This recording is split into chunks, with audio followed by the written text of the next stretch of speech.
Hello everyone, welcome to EduTap. So in today's BRBL in 30 days series, we are going to discuss the doctrines in your Companies Act, or when we are dealing with the companies, there are certain doctrines, that is doctrine of ultra wires, constructive notice, indoor management. So it's not basically a part of your Companies Act per se, but जब हम company से deal करते हैं तो कुछ हमारे cases हुए हैं इंटरनेशनल लेवल पे, नेशनल लेवल पे, जिनके थ्रू कुछ डॉक्ट्रिन्स, कुछ कन्वेंशंस बनी हैं। तो सबसे पहले हम बात करेंगे डॉक्ट्रिन ऑफ अल्ट्रा वायरस की।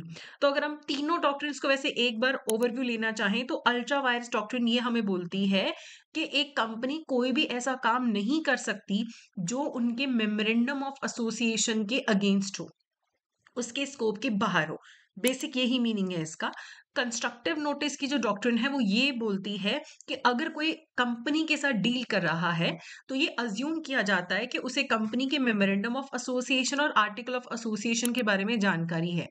तीसरा है डॉक्ट्रिन ऑफ इंडोर मैनेजमेंट। अब अगर मैं एक कंपनी से डील कर रही हूँ तो मुझे पता है कि कंपनी का एमओए में क्या लिखा है, एओए में क्या लिखा है, लेकिन अब इंटरनली वो कंपनी वो सब कर रही है या नहीं कर रही है, ये इस चीज में घुसना मेरी जिम्मेदारी नहीं है। तो अभी हम इन चीजों को डिटेल में देखते हैं। तो सबसे पहले है डॉक्ट्रिन ऑफ अल्ट्रा वायर्स, यानी कि बियॉन्ड दी पावर्स। तो इंट्रा वायरस का मतलब होता है कि जब एक कंपनी वो चीजें कर रही है जिनकी पावर उनको मेमोरेंडम ऑफ एसोसिएशन से मिल रखी है। अल्ट्रा वायर्स का मतलब होता है जब भी एक कंपनी अपने मेमोरेंडम ऑफ एसोसिएशन के बाहर जाके कुछ करती है तो वो चीज कंपनी को बाध्य नहीं कर सकती। ठीक है, कंपनी कैन नॉट सू और be sued on such transactions, क्योंकि वो अलाउड ही नहीं था in the first place. Beyond the power है। अगर कंपनी के एमओए में ये लिखा है कि एक कंपनी मैक्सिमम 100 करोड़ के शेयर्स इशू कर देती है और कंपनी 200 करोड़ के शेयर्स इशू करने की कोशिश करती है, तो वो तो कंपनी के स्कोप के ही बाहर है, तो वो डे वन से लीगल ही नहीं होगा। तो इसको लेके केस हुआ था, Ashbury railway carriage and iron company versus Riche. तो इस कंपनी का जो एमओए था उसमें लिखा गया था कि ये कंपनी मैन्युफैक्चरिंग करेगी रेलवे कैरेजेस का, और वो कंपनी जर्नल कॉन्ट्रैक्ट के काम करेगी। इस कंपनी ने बेल्जियम में एक रेलवे लाइन को फाइनेंस कर दिया। अब इशू क्रिएट हुआ क्योंकि कंपनी का जो एमओए है वो तो बात करता है जर्नल कॉन्ट्रैक्ट्स की, रेलवे कैरेजेस की, मैकेनिकल इंजीनियरिंग से रिलेटेड कामों की। तो कोर्ट ने भी ये बोला था कि ये जो कॉन्ट्रैक्ट है ये वॉइड है, अल्ट्रा वायर्स है, क्योंकि कंपनी का एमओए बोलता है कि जनरल कॉन्ट्रैक्टर्स है ये कंपनी, इंजीनियरिंग का काम कर सकती है, फाइनेंसिंग का काम नहीं कर सकती है। तो जो ये रेलवे लाइन को फाइनेंस किया गया है बेल्जियम में, ये कंपनी के एमओए के अगेंस्ट है, ये वैलिड कॉन्ट्रैक्ट नहीं होगा। ओके, तो जब भी कोई अल्ट्रा वायरस ट्रांजेक्शन हो जाती है तो वो वॉइड एब इनिशियो होती है, यानी कि शुरू से ही वो इलीगल होगी, माना ही नहीं जाएगा, उसे रेटिफाई नहीं किया जा सकता, बाद में उसको सही नहीं किया जा सकता है। और ऐसे जो अल्ट्रा वायरस कॉन्ट्रैक्ट्स होते हैं उसके लिए कंपनी बिल्कुल भी ऑब्लिगेटेड नहीं है फुलफिल करने के लिए। हाँ, कंपनी ने अगर अल्ट्रा वायरस कोई मनी दी है तो उसे वो रिकवर कर सकती है, कोई सर्विसेज दी हैं तो उसके लिए चार्जेस जरूर वो ले सकती है। चाहे अल्ट्रा वायरस कॉन्ट्रैक्ट हो गया जिसके तहत पैसे दे दिए कंपनी ने, उसे वो रिकवर कर सकती है। ठीक है, company can reclaim property deliver to outsiders through ultra vires act. अब कंपनी ने कोई प्रॉपर्टी दे दी अल्ट्रा वायरस, तो उसे वो रीक्लेम कर सकती है कि देखो ये तो अलाउड ही नहीं था, ये तो वॉइड एब इनिशियो है। अगर कंपनी अल्ट्रा वायरस बोरोइंग करती है, यानी कि अपनी लिमिट से बाहर जाके बोरोइंग करती है, so company is not liable unless money use for company purpose. Company ने बाहर से पैसा बोरो कर लिया जितना उनको अलाउड ही नहीं था बोरो करना, लेकिन उस कंपनी ने वो पूरा पैसा अपनी कंपनी के लिए ही यूज किया है, तो कंपनी को लायबल किया जा सकता है वो पैसा वापस करने के लिए। ठीक है, और लेंडर जिसने पैसा दिया था कंपनी को अल्ट्रा वायरस बोरोइंग में, वो अगर पैसे नहीं रिकवर कर पाता तो वो एसेट्स ट्रेस कर सकता है, जिसे हम डॉक्ट्रिन ऑफ ट्रेसिंग बोलते हैं। अभी कंपनी ने 100 करोड़ लेके लैंड खरीद लिए दो जगह पे 50-50 करोड़ के, है ना, और बाद में उस आदमी ने बोला कि मुझे मेरे 100 करोड़ अब वापस कर दो विद इंटरेस्ट। तो कंपनी ने बोला कि ये बोरिंग तो अल्ट्रा वायरस थी, ये तो अलाउड ही नहीं थी हमें। तो अब वो इंसान ये ट्रेस कर लेगा कि इसने मेरे पैसे से 100 करोड़ से 50-50 करोड़ की दो जमीनें ली हैं, वो उन जमीनों को यूज कर सकता है रिकवरी के लिए, वो अपने नाम पे करवा सकता है, ट्रेस कर सकता है कि अल्ट्रा वायरस बोरोइंग का पैसा यूज कहाँ किया गया। ठीक है, फिर अल्ट्रा वायरस एक्वायर्ड प्रॉपर्टी। अगर कंपनी ने अल्ट्रा वायरस बोरोइंग करके कोई प्रॉपर्टी एक्वायर कर ली है, तो company is entitled to ownership of the property purchase with ultra vires funds. Company को अलाउड नहीं था, कंपनी ने फिर भी बोरोइंग कर ली, है ना, और बोरिंग करी और पैसा भी वापस कर दिया, और उस पैसे से कंपनी ने एक जमीन खरीद ली थी। अब कल कोई आके ये नहीं बोल सकता कि कंपनी के पास ये जमीन नहीं रहनी चाहिए, क्योंकि कंपनी ने अगर कोई ओनरशिप ली है प्रॉपर्टी की तो वो कंपनी के पास ही रहेगी, है ना। बस कंपनी पैसा वापस कर दे, जिससे बोरो किया था पैसा वापस कर दे। और मान लो इसी केस में 100 करोड़ वाले केस में 100 करोड़ एक इंसान ने कंपनी को दे दिए, जबकि कंपनी को अलाउड नहीं था। कंपनी ने उससे 100 करोड़ की जमीन ली और इस इंसान को इसके 100 करोड़ वापस भी कर दिए बाद में, क्योंकि उधार लिए थे ना। तो ठीक है, अब कंपनी ने पैसे जो लिए थे उससे कंपनी के नाम पे ही कुछ खरीदा और उस इंसान के पैसे भी वापस कर दिए, तो ठीक है, कंपनी एक्वायर कर सकती है ऐसे प्रॉपर्टी, रहने दी जा सकती है प्रॉपर्टी। लेकिन हाँ, अगर इस इंसान की कंपनी 100 करोड़ देने से वापस कर देती, मना कर देती 100 करोड़ वापस करने से, फिर ये इंसान आके अपनी ये प्रॉपर्टी ट्रेस कर लेता अंडर डॉक्ट्रिन ऑफ ट्रेसिंग, कि उसको कहाँ यूज किया गया 100 करोड़ को, उसके थ्रू वो अपना पैसा जरूर रिकवर करेगा। ठीक है, तो थोड़ा सा मिक्स सा है कुछ कुछ चीजें, लेकिन आपको फिर भी समझना है कि कंपनी कभी भी एमओए के बाहर जाके कुछ नहीं कर सकती है। लेकिन अगर वो कोई प्रॉपर्टी एक्वायर कर लेती है अल्ट्रा वायरस, तो उसकी कंपनी ओनरशिप रिटेन कर सकती है। और अगर कंपनी अल्ट्रा वायरस बोरोइंग करती है, लिमिट से बाहर जाके बोरोइंग करती है, तो कंपनी पैसा वैसे तो वापस करने के लिए लायबल नहीं है, लेकिन अगर कंपनी ने वो पैसा कंपनी के यूज के लिए रखा है, तो फिर वो सामने वाला जो पैसा है वो रिकवर कर सकता है कंपनी से। ओके, उसके बाद है पर्सनल लाइबिलिटी ऑफ डायरेक्टर्स। अगर डायरेक्टर्स जो हैं कोई अल्ट्रा वायरस पेमेंट करते हैं, जितना अलाउड नहीं है उतना डायरेक्टर्स पेमेंट कर देते हैं, तो वो फिर पर्सनली लायबल होंगे उस चीज के लिए। उनको फंड्स खुद की जेब से देने पड़ेंगे, क्योंकि उनको अलाउड ही नहीं था फिर भी उन्होंने ऐसा किया। ठीक है, उसके बाद है criminal action possible in case of deliberate miss application. अगर डायरेक्टर्स जानबूझ के कुछ फ्रॉड करने की कोशिश करते हैं, तो उनके खिलाफ क्रिमिनल एक्शन भी लिया जा सकता है, कि जानबूझ के उनको पता भी था कि अल्ट्रा वायरस है, फिर भी गड़बड़ करी, तो उनके खिलाफ क्रिमिनल एक्शन भी किया जा सकता है। जो डायरेक्टर्स हैं उनकी रिस्पॉन्सिबिलिटी होती है कि कंपनी ने जो पावर्स दी हैं उसी के अकॉर्डिंगली ही काम करो। अगर डायरेक्टर्स किसी बाहर वाले को इंड्यूस कर देते हैं अल्ट्रा वायरस कॉन्ट्रैक्ट करने के लिए, तो कंपनी का लेना देना नहीं है, वो डायरेक्टर पर्सनली लायबल होगा बाहर वाले के नुकसान के लिए। ठीक है, अब हो सकता है बाहर वाले को तो पता ही नहीं है ना कि डायरेक्टर के पास अथॉरिटी नहीं है, या डायरेक्टर ने इंटरनली कुछ किया नहीं है, गड़बड़ करी है। मैंने तो डायरेक्टर की बात मान के कंपनी के साथ कर लिया अल्ट्रा वायरस कॉन्ट्रैक्ट, तो डायरेक्टर पर्सनली जिम्मेदार होगा जिसने मुझे इंड्यूस किया कि कॉन्ट्रैक्ट कर लो। ठीक है, उसके बाद constructive notice of memorandum and article of association. अब हम कंस्ट्रक्टिव नोटिस के डॉक्ट्रिन की बात करते हैं। देखो, जो हमारे एमओए होता है और एओए होते हैं, ये पब्लिक डॉक्यूमेंट्स होते हैं। मेरी कंपनी का जो आर्टिकल और मेमोरेंडम होगा वो मैं रजिस्टर ऑफ कंपनीज के पास रजिस्टर करवा लूंगी, कोई भी फीस पे करके वो मेरे डॉक्यूमेंट पढ़ सकता है। तो अगर मेरी कंपनी के साथ कोई डील कर रहा है, तो ये अज्यूम किया जाएगा कि उसको एमओए एओए के सारी चीजों के बारे में जानकारी है। ये उसकी जिम्मेदारी है कि अगर वो मेरी कंपनी से डील कर रहा है, वो ये सारे डॉक्यूमेंट्स पढ़े और ये देखे कि जो भी वो मेरी कंपनी के साथ कॉन्ट्रैक्ट कर रहा है वो एमओए और एओए के अकॉर्डिंग है या नहीं है। मैं प्रिज्यूम करूंगी कि उसको नॉलेज है।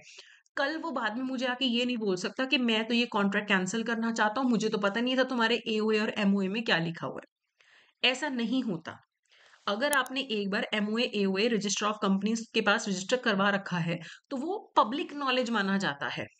ठीक है, ये प्रिज्यूम किया जाता है कि बाहर वाले को नॉलेज होगी। कल बाहर वाला आके कंपनी को बेवकूफ नहीं बना सकता कि मुझे तो पता ही नहीं था तुम्हारे एमओए में ये लिखा है, एओए में ये लिखा है। नहीं, हम बोलेंगे कि देखो वो तो पब्लिकली अवेलेबल थे, तुमने नहीं पढ़ा तो हमारी जिम्मेदारी नहीं है। ठीक है, इससे एक तरीके से कंपनी को बाहर वालों से प्रोटेक्शन मिल जाती है कि वो तेज ना बने ज्यादा, कि हमें तो पता ही नहीं था कि एमओए एओए में क्या लिखा है, क्योंकि ये डीम्ड एक पब्लिक नोटिस माना जाता है। तुमने पढ़ा नहीं पढ़ा डॉक्यूमेंट हमारी जिम्मेदारी नहीं, पब्लिकली अवेलेबल था, तुम्हें पढ़ना चाहिए था, तुम्हें अंडरस्टैंडिंग रखनी चाहिए थी। ठीक है, और इसमें सामने वाला ये नहीं बोल सकता कि मुझे तो पता ही नहीं था। ठीक है, अब ये जो effect doctrine of constructive notice है, इसकी एक एक्सेप्शन है, वो है डॉक्ट्रिन ऑफ इंडोर मैनेजमेंट। इसके बारे में हम देखते हैं। इंडोर मैनेजमेंट जो है वो बाहर वालों को कंपनी से रक्षा देता है। जो हमारा कंस्ट्रक्टिव नोटिस है वो कंपनी को बाहर वालों से बचाता है और इंडोर मैनेजमेंट बाहर वालों को कंपनी से बचाता है। अब देखो, अब ये मैं एक कंपनी से डील कर रही हूँ, ठीक है? उस कंपनी का डायरेक्टर मेरे साथ डील कर रहा है और मुझे पता है कि डायरेक्टर को अगर मेरे साथ ये डील करनी है तो उसे अपनी कंपनी में रेजोल्यूशन पास करवाना पड़ेगा, है ना? क्योंकि एमओए एओ में लिखे है, मुझे पता है कि रेजोल्यूशन पास करवाना चाहिए। अब मैं अज्यूम करूंगी ना कि रेजोल्यूशन उन्होंने पास करवा दिया होगा, अब मैं जाके थोड़ा ना चेक कर सकती हूँ, ठीक है? तो ये आउटसाइडर्स हैव प्रिज्यूम्ड नॉलेज। मुझे पता है एमओए के बारे में, एओए के पता है, लेकिन इसका मतलब ये नहीं कि मुझे हर चीज की पर्सनली जाके इंक्वायरी करनी पड़ेगी कि कंपनी इंटरनली कैसे मैनेज हो रही है, ठीक है? अगर मेरा कॉन्ट्रैक्ट जो मैं कंपनी के साथ कर रही हूँ वो उनके एमओए एओए के अकॉर्डिंग है तो company is bound by it. Company internally क्या इरेगुलरिटीज चल रही हैं उससे मुझे लेना देना नहीं है। एक केस हुआ था रॉयल ब्रिटिश बैंक वर्सेस टर्कवान का। डायरेक्टर्स ने बोरो करी मनी, ठीक है, और बॉन्ड इशू कर दिया बिना शेयर होल्डर्स के रेजोल्यूशन के। अब देखो, मैंने अगर कंपनी को पैसे दे दिए, बॉन्ड ले लिया, डायरेक्टर इन्वॉल्व था मेरे साथ, तो मैं तो यही अज्यूम करूंगी ना कि जो भी इंटरनल प्रोसीजर है वो कंपनी ने कर ही लिया होगा। कल कंपनी के शेयर होल्डर्स मना कर गए कि नहीं, हमारा तो कोई रेजोल्यूशन नहीं था, हम तो इसको मानते ही नहीं है, बॉन्ड को, मनी जो बोरो करी है इसको मानते नहीं है, लेकिन कोर्ट ने बोला था नहीं, कंपनी बाउंड है। क्योंकि लेंडर तो अज्यूम कर ही लेगा ना कि तुम लोगों ने रेजोल्यूशन पास कर ली होंगी, वो तो डायरेक्टर से डील कर रहा है, ठीक है? सेम इंडिया में लक्ष्मी रतन कॉटन मिल्स का एक केस हुआ था with JK jute mills limited. Defendant claimed loan transaction invalid due to lack of board resolution, कि बोर्ड ने रेजोल्यूशन नहीं पास किया तो लोन ट्रांजेक्शन इनवैलिड है। लेकिन कोर्ट ने बोला था कि नहीं, ऐसा कुछ नहीं है, क्योंकि जो क्रेडिटर है उसने तो प्रिज्यूम कर लेना कि तुमने इंटरनली कर ही लिया होगा जो करने वाला है। उसने तो प्रॉपर कॉन्ट्रैक्ट किया ना तुम्हारे साथ, तुमने अंदर गड़बड़ी कर दी कि रेजोल्यूशन नहीं पास किया, परमिशंस नहीं ली, इसमें बाहर वाले की जिम्मेदारी नहीं है। लेकिन इसमें भी एक्सेप्शंस हैं। अगर मुझे पता है, मैं डायरेक्टर के साथ डील कर रही हूँ, मुझे पता है रेजोल्यूशन पास होना चाहिए और मुझे ये भी पता है कि इस डायरेक्टर ने रेजोल्यूशन पास करवाया नहीं है, फिर भी मैंने कॉन्ट्रैक्ट कर लिया, तो इसमें फिर डॉक्ट्रिन ऑफ इंड्रो मैनेजमेंट स्टैंड नहीं करेगा। कोर्ट बोलेगा कि ठीक है, तुम्हें पता था ना कि उसने रेजोल्यूशन नहीं पास कराया, फिर भी तुमने क्यों कॉन्ट्रैक्ट किया? यहाँ पे तो अजम्पशन की बात ही नहीं है, मुझे पता है कि अंडर गड़बड़ चल रही है, ठीक है? और डायरेक्टर की अगर कोई अथॉरिटी ही नहीं थी मेरे साथ काम करने की, तो भी मैं कॉन्ट्रैक्ट नहीं साइन कर सकती थी, है ना? एमओए एओए बोलता है कि अगर मुझे लोन लेना है, किसी आउटसाइडर को लोन लेना है तो डायरेक्टर्स के थ्रू डील करना है। मैं डायरेक्टर के थ्रू नहीं, मैं किसी और ही के थ्रू डील कर रही हूँ, ये तो मैंने भी गड़बड़ कर दी ना। या मुझे पता भी है कि अंडर कंपनी में गड़बड़ चल रही है, फिर भी मैंने कॉन्ट्रैक्ट कर दिया, तब मैं ये नहीं बोल सकती कि इंडोर मैनेजमेंट की डॉक्ट्रिन को मैं क्लेम नहीं कर सकती, ठीक है? चलिए अब इसके रिलेटेड कुछ एमसीक्यूज करते हैं। What does the doctrine of ultra vires state about a companies activities concerning its memorandum of associations? So it specifies that actions within the objectives stated in the MOA are intra-virus, while those beyond are ultra-virus and not legally enforceable. तो अगर MOA के अंदर जो लिखा है उसी के according अगर कॉन्ट्रैक्ट होता है तो वो इंट्रा वायर्स है, लेकिन अगर एमओए के बाहर जाके कुछ होता है तो वो अल्ट्रा वायर्स है। उसे आप बाद में कोई रेजोल्यूशन पास करके करेक्ट नहीं कर सकते, वो लीगली एनफोर्स किया ही नहीं जा सकता विद सर्टेन एक्सेप्शंस। तो ए यहाँ पे करेक्ट ऑप्शन है। दूसरा है, consider the following statements about the effect of ultra vires transaction on a company. Ultra vires transaction का इम्पैक्ट क्या होगा कंपनी के ऊपर? पहला ऑप्शन बोलता है ultra vires transaction can be validated through ratification and later become intra virus. तो ये हमने पहले डिस्कस कर लिया कि एक बार अगर ट्रांजेक्शन अल्ट्रा वायरस है उसे किसी भी तरीके से रेटिफाई नहीं किया जा सकता। तो पहला स्टेटमेंट अगर गलत है तो ए ऑप्शन एलिमिनेट हो गया और डी भी एलिमिनेट हो गया। सो बिना पढ़े स्टेटमेंट हमें पता है कि थर्ड तो करेक्ट ही है। फिर सेकंड ऑप्शन है, company cannot be held liable for any obligations arising from ultra vires contract. तीसरा ऑप्शन है, a company is entitled to recover money lent in an ultra virus transaction because the debtor cannot claim the company had no authority to lend। तो यहाँ पे second option भी correct है हमारा कि company को लायबल नहीं ठहराया जा सकता किसी भी ऑब्लिगेशन के लिए जो अल्ट्रा वायरस कॉन्ट्रैक्ट है, तो सेकंड तो सही है हमारा। तीसरा ऑप्शन ये बोल रहा है कि कंपनी पैसा रिकवर कर सकती है अल्ट्रा वायरस ट्रांजेक्शन का, is entitled to recover the money lent in ultra virus transaction because the debtor cannot claim. अब डेटर नहीं ना क्लेम कर सकता कि कंपनी के पास अथॉरिटी थी या नहीं थी। अगर कंपनी ने पैसा लेंड किया है तो कंपनी अपना पैसा वापस ले सकती है। डेटर के पास ये अल्ट्रा वायरस वाला नहीं है। कंपनी का एमओ है ना, कंपनी पे हम चीजें लागू करेंगे। डेटर आके ये अल्ट्रा वायरस वाला क्लेम नहीं कर सकता। ठीक है, तो बी यहाँ पे करेक्ट ऑप्शन है। फिर है डॉक्ट्रिन ऑफ ट्रेसिंग के बारे में। डॉक्ट्रिन ऑफ ट्रेसिंग में मैंने क्या बताया था आपको? इट पहला ऑप्शन क्या बोलता है? It allows the company to borrow money without limitations. ऐसा तो कुछ भी नहीं था, है ना। It is a method through which the lender can recover money by tracing and claiming assets created with the borrowed funds even if the borrowing is ultra vires. तो ये करेक्ट ऑप्शन है कि अगर लेंडर ने ultra virus कुछ company को पैसा दे भी दिया, कंपनी ने ले भी लिया, तो वो इंसान आके ट्रेस कर सकता है कि मेरे पैसे से क्या खरीदा इन्होंने, और उसके थ्रू वो अपना पैसा क्लेम कर सकता है। ठीक है, चलिए अगला है what is the consequence for a director who makes an ultra virus payment. The director has no liability as long as the payment was made in good faith. The director receives a formal reprimand but no financial or legal penalties. The director can offset the ultra virus payment with other successful investments. या director is personally liable to refund the money to the company. तो ये correct answer है। अगर एक director ने ultra virus payment कर दिया तो एक तो वो पर्सनली लाइबल होगा कंपनी का पैसा कंपनी को वापस देने के लिए, और अगर वो फ्रॉड करता है तो उसके खिलाफ क्रिमिनल एक्शन भी लिया जा सकता है अपनी पावर को मिस अप्रोप्रिएट करने के लिए। So D is the correct answer. So ये था हमारा आज का सेशन। तो that's it for today. Thank you so much.